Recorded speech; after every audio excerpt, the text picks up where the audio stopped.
PCA Health Plans of Florida presents the Carnival Miami 8K Run.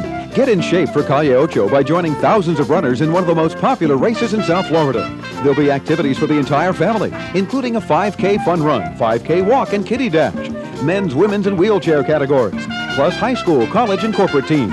After the race, dine and dance to the sounds of Carlos Oliva and the Judge's Nephews. It's the Carnival Miami 8K Run, Friday, March 1st at 7 p.m. Southwest 8th Street and 22nd Avenue.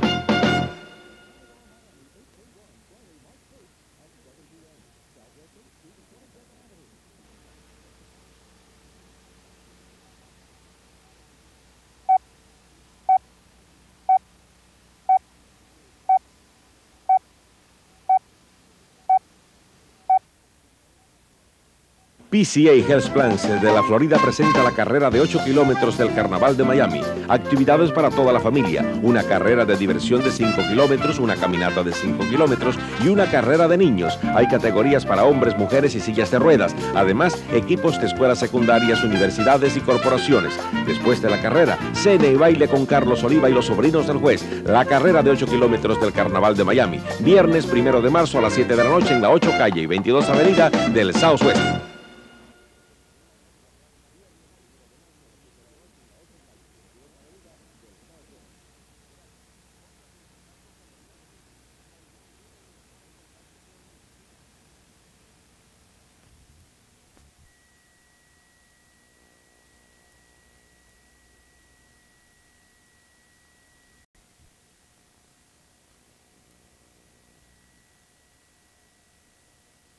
(802) 4081. Now that's the number to call in case you're going to be visiting Manhattan. You'd like to stop by our apartment with an item that you have in the house that you'd like to have appraised. And throughout the program, you're going to be seeing different items, some of which could be up for sale if the price is right. And our toll-free number to make an offer is 1-800-FX-FX-FX1. Alex is our first guest to our apartment with an item that he'd like to have appraised. Welcome to the program, Alex. What have you got there? I have my Superman thermos. Your Superman thermos. How did you get a Superman thermos? Speaking, we just went from Star Wars to Superman. Well, I just always had it from my childhood and my lunchbox going to school, probably like 2nd grade or so. You can remember back to 2nd grade, and this is what you carried on you? It was pretty special. All of my friends, you know, liked it. That's how your mother got you to drink something? She would stick it in the Superman? Oh, that's wonderful.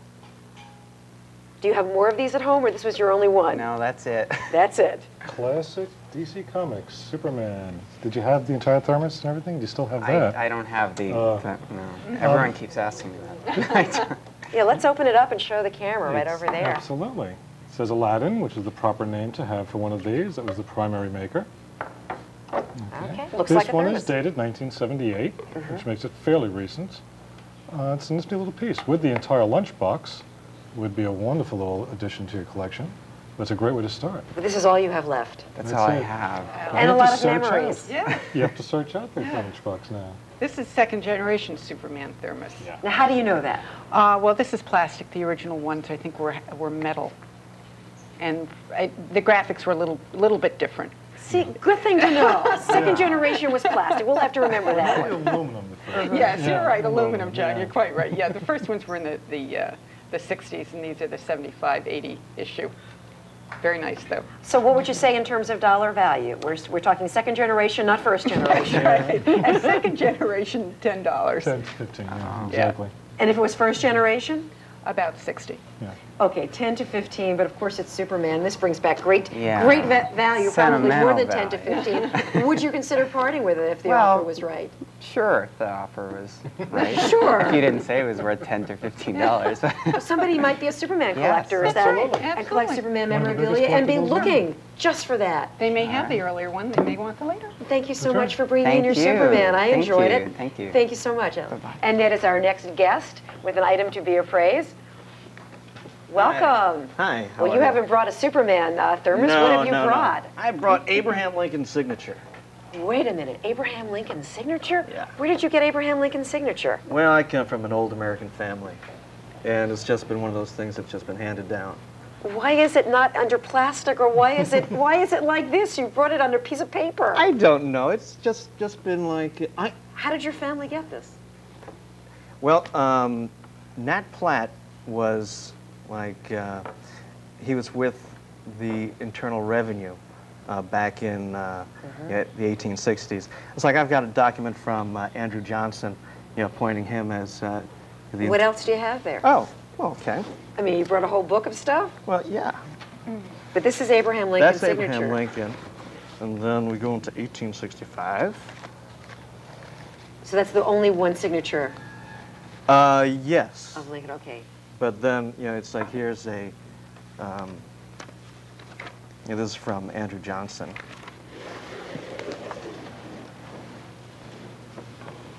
Some kind of document or greeting?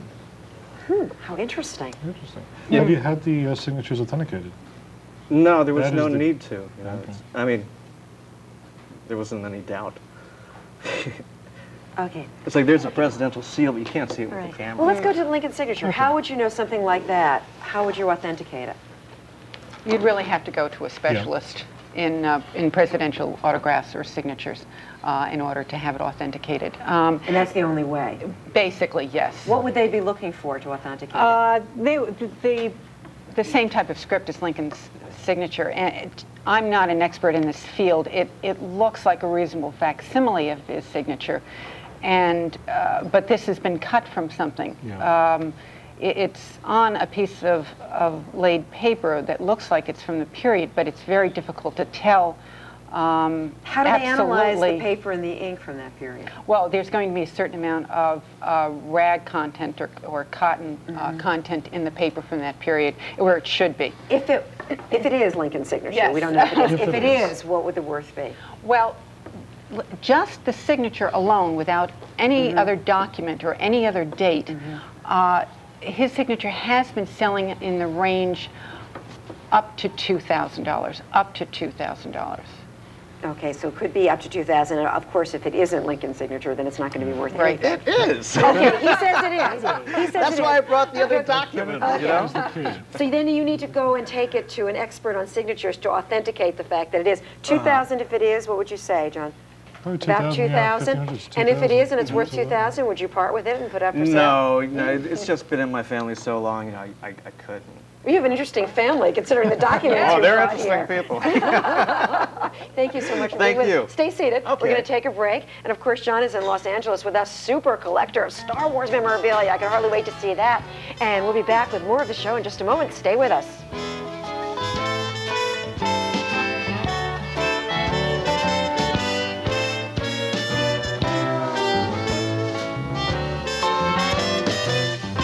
FX invites your family to join our family. Oh, we'd be delighted. It's a family affair. Every day, exclusively on FX.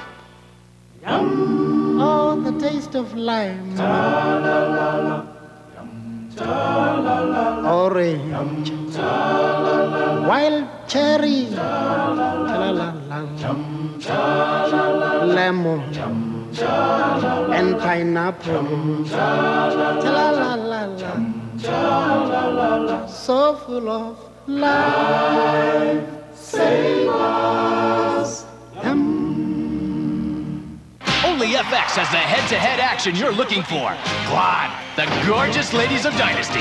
Blake's mine, and you're never gonna have him. They're rude, they're crude, and they're glad about it. Mind your own damn business and drive. It's the kind of dirty pool, backstabbing, mudslinging action FX viewers crave. Glide, the gorgeous ladies of Dynasty. Weeknights at 9, 8 Central, exclusively on FX. And may the best woman win. If you want a rematch, just whistle. If you can. Before the Stepford wives, there were the Bradford women. Whole family of troublemakers and malcontents. Mary Bradford, always fighting the dress code. Joni, smoking on campus. Nancy Truant. And just when their parents weren't looking, the Bradford woman would sneak off and get into trouble. Was it good, clean fun or a descent into hell? Women are pretty weird sometimes. See The Bradford Women on 8 is Enough, every afternoon at 1, only on FX. FX and Heart to Heart say, you make the call. Okay, you're running for your life and some maniac is chasing you in a helicopter. And after stealing a truck, borrowing a boat, and thoroughly ruining your clothes, you still wind up sitting in jail being guarded by Hilda the Beastmaster. Don't you ever wonder how it is we always manage to get into these things? What do? You make the call. Of course, the old Rush the Garden Beater senseless trick. Make the right call every weeknight with Heart to Heart, exclusively on FX. Hello, Mr. Phelps. You're watching an elite team. The live hosts, live shows, and popular favorites we call FX. FX is TV made fresh daily. 7 hours of new live programming every day. What do you collect? Your mission? Join the FX team that makes TV fresh daily. Our hosts are standing by for the okay from your superior. Codename Mother Phelps. Now that's a mission a mother could love. In 3 seconds, this tape will turn into FX. TV made fresh daily.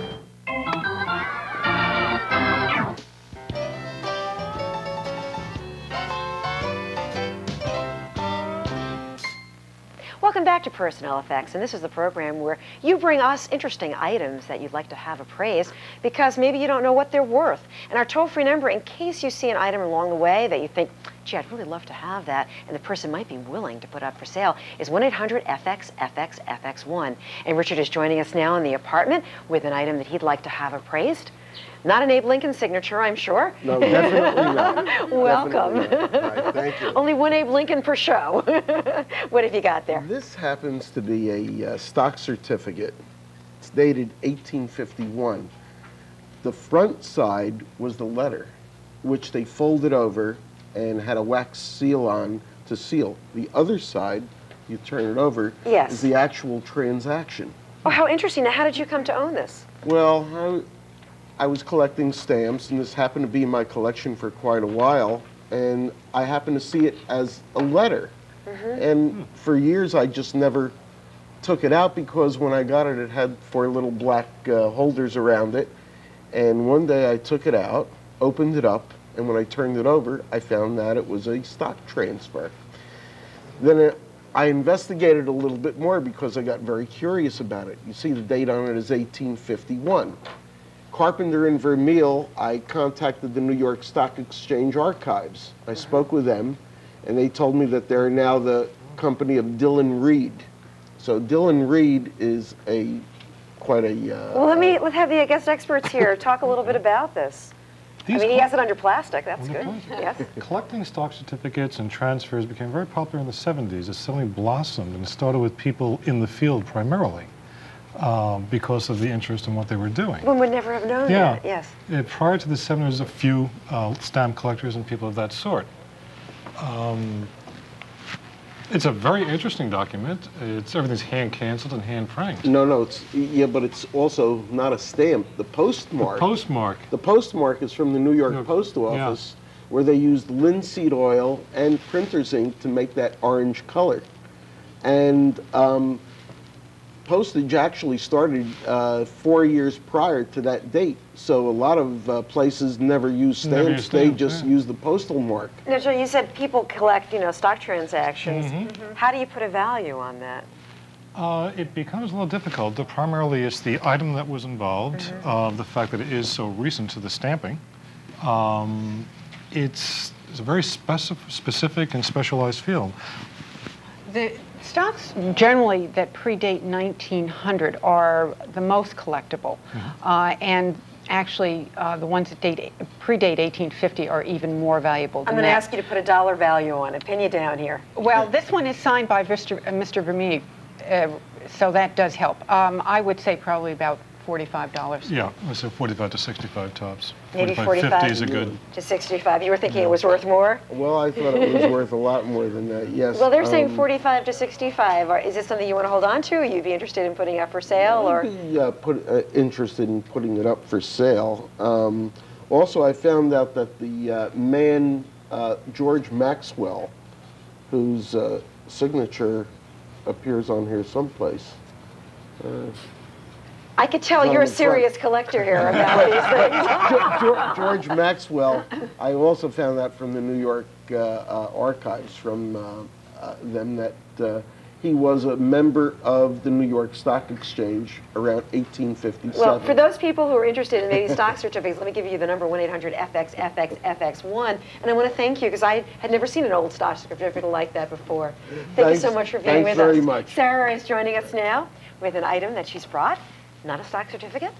Definitely a wonderful little teddy bear. Hi, welcome to the program. How did you come to own him? This was my great aunt's teddy bear, actually, originally. Yes. She got it from her mother's uncle, so her great uncle. So he's over 100 years old, and she gave it to me 4 years ago because I love teddy bears, and I had always seen it at her house. Well, he looks well worn and well loved. Yes, yes, yes. So he's very delicate. Yes, very I'm old. going to hold him very carefully because I can see he needs special care. Okay. If he's truly that old, it actually predates even the teddy bear. Right. It started with Roosevelt in 1902. It has all the hallmarks of a wonderful little piece, the jointed arms and the mohair. Now, how would you know how old it is? Prior to 1900, it was all hand-sewn, as you see, of course. Mohair is what you have here. It feels like straw or batting stuffed inside. Stitched-on eyes and nose. The ribbon is crumbling. It's so old. And his leg is the crude way it was put together. It falls into almost a primitive. Yeah. Yeah. It's just a wonderful, wonderful piece. Yeah. Does his head swivel at all? Does it move? I don't think so. Okay, well, I don't want to much. touch it. It is a small example for a teddy bear, but yet the proportions are still quite good. He has very, very long arms, which is desirable, and he has a stitched-on nose and mouth, and it looked like tiny little button eyes. Yes, and felt for the mouth. Right, exactly, which are all, and it looks like he's put together with wire, which is also a very good early indicator of a very early teddy bear. What would you say in terms of dollar value, old teddy bear? Teddy bears are so broad at this point, but I'd go somewhere in the 2 to 3 range, somewhere in there. I think I would disagree with you a little bit, John. I would probably say a little bit less because he's a small example and not made by any particular company or as evidenced by a tag or anything. So I would say probably 150.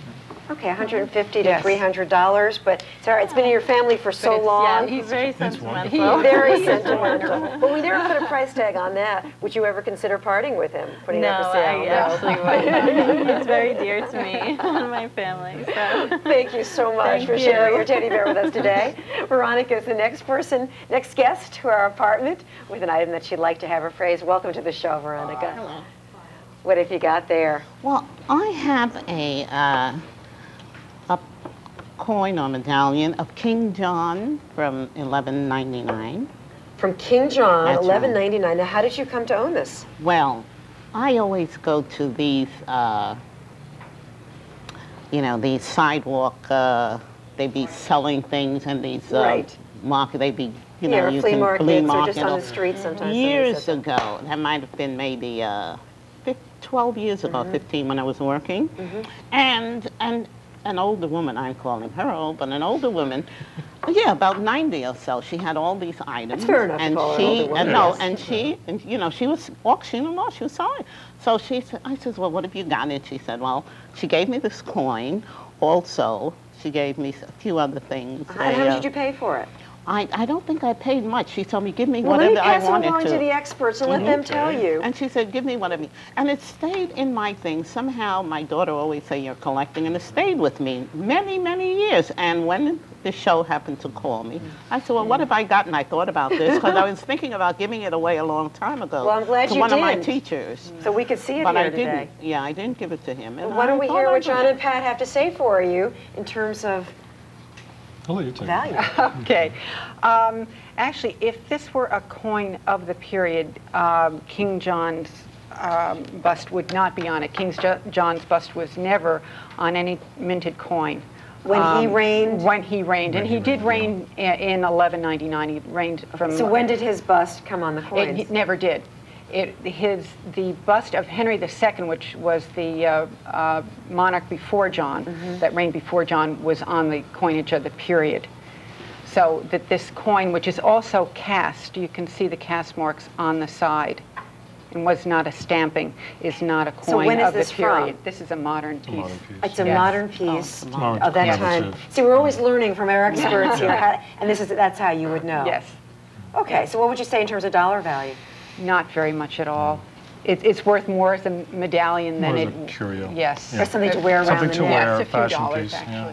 A few dollars, Yes. but if you were to sell it as a necklace or something like that, A little bit more. it could be worth a little bit more.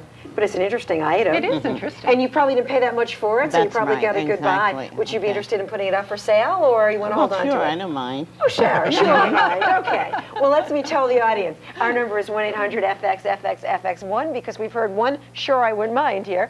And John, of course, is in Los Angeles with a super collector of Star Wars memorabilia. And it's going to be treasure time before we know it, so stay with FX. We never know what we're going to see around here in terms of items, but our toll-free number is 1-800-FX-FX-FX1, and that's the number that you can call throughout the program if you see something that you would like to make an offer on. We have the Superman thermos, which has a lot of sentimental value for the person who brought it, who had it since the 2nd grade, but appraised at about $10 to $15. Okay. Then we have the stock certificate, which was from the 1800s, and also appraised at around, what, $45, we said? Okay, old stock certificate. And what I learned that I didn't know is that there are people who collect stock certificates. And then we had somebody who brought us a coin that she thought was old, but our guest experts knew better than that.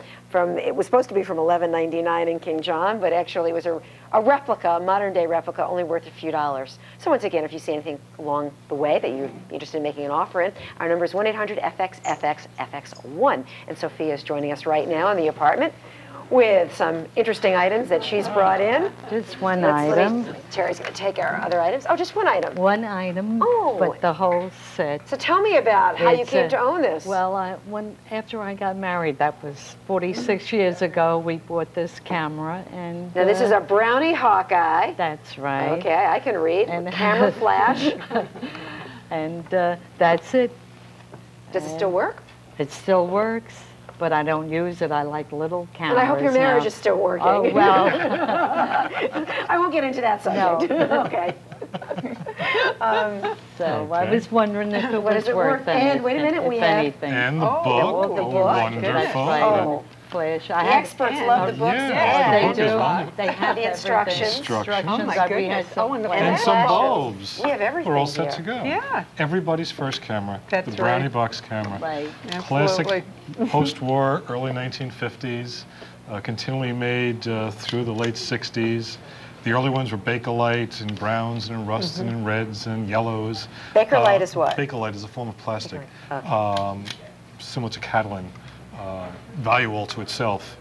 This is a wonderful little piece. There are an awful lot of them out there, and they're good for 50s memorabilia. They're good for photography collectors. The fact that it works and you have the original box. And we have the cover here And as the well. cover certainly adds I to mean- it. It's a wonderful little piece.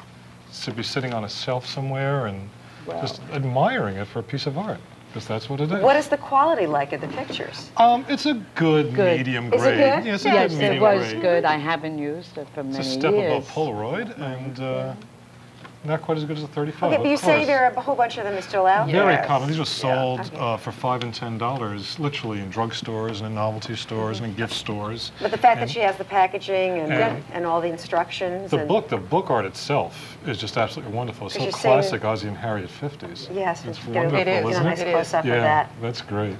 So what would you say as far as dollar value goes? There are a lot of them. They run in the 25 to 45 range, depending upon the colors and the condition. Considering that you have everything here, you have flash bulbs, you have the, I guess there's a cover for the flash, flash. and you have the box.